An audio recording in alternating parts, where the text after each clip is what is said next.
இன்னைக்கு தமிழகத்தினுடைய மக்களுடைய ஒற்றை குரல், ஒரே ஒரு குரல், ஏதாவது பண்ணி இந்த திமுக ஆட்சியை வீட்டுக்கு அனுப்புங்க.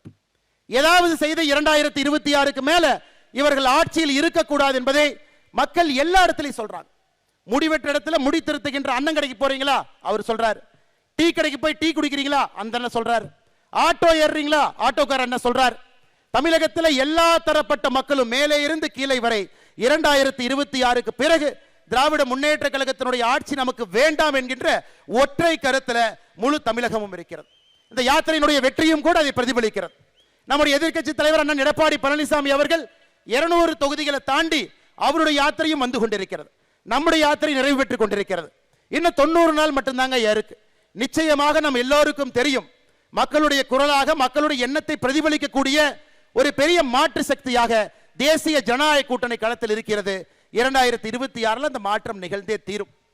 அன்பு சொந்தங்களே, திமுகவை பற்றி எவ்வளவு பேசினாலும் கூட அது புளிச்ச மோர்ல புளிச்ச தண்ணியை ஊத்துற மாதிரி. ஏன்னா அவ்வளவு பேர் திட்டி தீத்துட்டாங்க. ரோட்ல இருந்து திட்டுறாங்க, வீட்டில இருந்து திட்டுறாங்க. அதற்கு மேல புதுசா நான் என்ன பேச போறேன்? தலைவர்கள் எல்லோருமே பேசிட்டாங்க. சட்டம் ஒழுங்கு சந்தி சிரிக்கிறது. வீதியில ஒரு பெண் பாதுகாப்பாக, ஒரு சகோதரியோ தாயாரோ வீதியில எங்கேயுமே நடமாட முடியாது. ஏன்? நம்மை பாதுகாக்கக்கூடிய காவல்துறைக்கு பாதுகாப்பு இல்லாத ஒரு அவல நிலை தமிழகத்தில் மட்டும்தான், இந்தியாவில் எங்கேயுமே இல்லைங்க, தமிழகத்தில் மட்டும்தான் இருக்கு. பாதுகாப்பு கொடுப்பவங்களுக்கே பாதுகாப்பு இல்லைன்னா, இந்த வல்னரபிள் செக்ஷன் என்று சொல்லக்கூடிய நம்முடைய பெண்களாக இருக்கட்டும், குழந்தைகளாக இருக்கட்டும், அவர்களுக்கு தமிழகத்தில் எந்த விதமான பாதுகாப்பு கடந்த 4.5 ஆண்டுகள் நாம் பார்த்திருக்கின்றோம். அருமை சொந்தங்களே, இன்னைக்கும் தலையாட்டி பொம்மையை போல முதலமைச்சர் அவர்கள் அமர்ந்திருக்கின்றார். அவருடைய கழுத்து 2 பக்கம் மட்டும்தான் திரும்பும், லெஃப்ட் டர்ன் ரைட் டர்ன். இந்த பக்கம் சொன்னா இந்த பக்கம் திருப்பார், இந்த பக்கம் சொன்னா இந்த பக்கம் திருப்பார். என்ன நடக்குதுன்னே தெரியாம ஒரு முதலமைச்சர் 4 ஆண்டு காலத்தை முழுமையாக காலம் கடத்தி இருக்கின்றார்கள் என்றால் அது தமிழகத்தினுடைய முதலமைச்சர் உயர் திரு ஸ்டாலின் அவர்கள் மட்டும்தான். 4 ஆண்டுகளை தாண்டி என்ன நடக்குதுன்னே தெரியாம ஆட்சியில் உட்கார்ந்து இருக்கிறாங்க. அருமை சொந்தங்களை, இன்னைக்கு சொல்றாங்க பொங்கலுக்கு 3000 ரூபாய் கொடுத்துறோம். அவங்க பொங்கலுக்கு 3000 கொடுத்தோன்னே நாம் அப்படியே கியூ கட்டி நின்று அவருக்கு ஓட்டு போடுவோம் முதலமைச்சர் அவர்கள் அந்த ஏசி அறையில் நம்புறாங்க.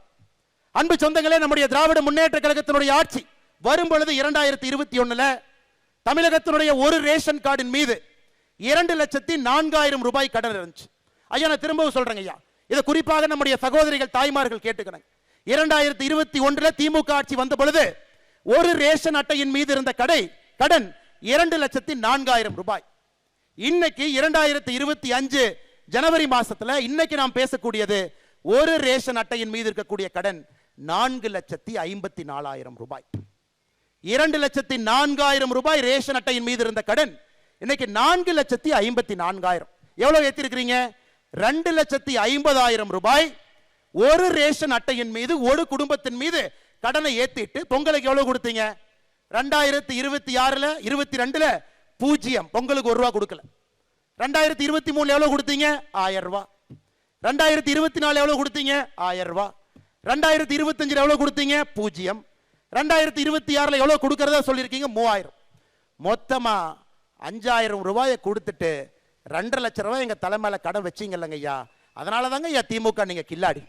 வெறும் 5000 ரூபாயை பொங்கல் என்று சொல்லிவிட்டு கொடுத்து விட்டு 2,50,000 ரூபாய் கடனை ஏற்றி வைத்திருக்கின்றீர்கள். இந்த கடனை திமுக முதலமைச்சர் கட்ட போறது இல்லைங்க ஐயா. நம்முடைய குழந்தைகள் உழைத்து கடனை கட்டணும். நம்முடைய பேர குழந்தைகள் வரை கடனை கட்டணும். 9,74,000 கோடி கடன். இந்திய சரித்திரத்தில் எந்த ஒரு மாநிலத்திலும் கூட இவ்வளவு கடன் யாரும் சரித்திரத்தில் பெற்றது கிடையாது. ஆட்சிக்கு வந்த பிறகு 5 லட்சம் கோடி ரூபாய் கடன் 4.5 ஆண்டுகளை வாங்கி இருக்கிறாங்க. என்ன பிரமாதம்!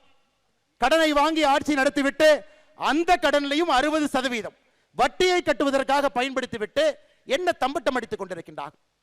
பிளே ஸ்டோர் மற்றும் ஆப் ஸ்டோரில் இருந்து பாலிமர் செயலியை QR கோடு மூலம் பதிவிறக்கம் செய்யுங்கள்.